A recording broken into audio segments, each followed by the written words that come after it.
Now that a general election is looming, UK party leaders are entering into a fight to take Britain through Brexit. Jeremy Corbyn has started his campaign trail, stopping off in Cardiff to show a united front with our First Minister. We can do a lot in Wales, but we need to make sure that we see elected in Westminster a Labour government committed to progressive change, to making sure that the same old of the Tories doesn't continue in the future. I tell you, friends, the time has come for change. The time has come for a better society. The time has come for hope. The time has come for Labour. Jeremy Corbyn laid out his policies to the people and assured people of his plan going through Brexit.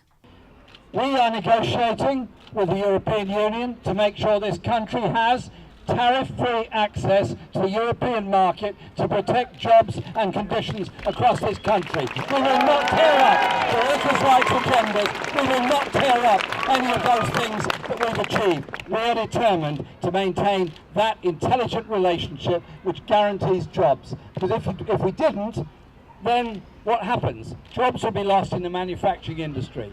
And Theresa May's approach of threatening Europe with a tax haven on the shores of Europe is not a very sensible way of talking to your neighbours.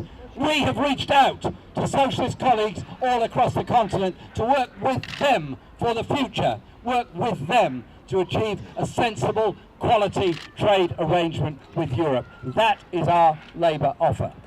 The Labour leader may have laid out a plan, but people in Cardiff are unsure if they have enough confidence in him to lead the UK through these EU negotiations.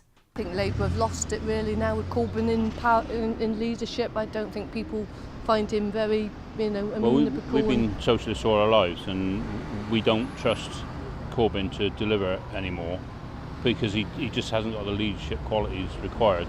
The right-wing media demonises him and portrays him in a really bad light, and I also do think he's a bad leader. I mean, I would never vote Tory, and I do believe in his policies, but I'm not sure if he'll ever get the popularity that he needs in 7 weeks. Labour are just an absolute shambles, and I hate saying it because I voted Labour all my life, and I just absolutely despair because I think we'll see the end of it as it was. When pressed on the public's concern over his leadership, Mr Corbyn had this to say. Listen to what we have to say, listen to the message we're putting out, look at the opportunities that are there. Do you really want a Tory government to continue in office? Do you really want to see greater levels of inequality and further cuts in public spending, or do you want a Labour government that invests for the future? What we're promising the people is that we will invest in an economy that works for all, invest in new manufacturing industry and sustainable jobs, and invest in better quality infrastructure across the whole country. We have the lowest levels of investment of any of the major industrial powers. We want to change that. But the Conservatives aren't convinced about Carwyn and Corbyn's cohesion. Andrew R.T. Davies said, Jeremy Corbyn's visit to Wales on Friday seems to have unfortunately rubbed off on the First Minister, and he is now staggeringly on the stump advocating a monetary approach which could put the Welsh economy at severe risk. As such, it's clearer than ever that only the Conservatives under our Prime Minister can provide the strong and stable government that Wales and the United Kingdom needs over the years ahead.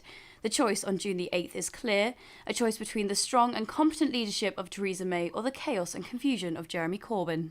But with 7 weeks to go until the general election, we'll have to wait and see if the UK government stays the same or if it's a time of change. Rosalie Miller for Made in Cardiff TV.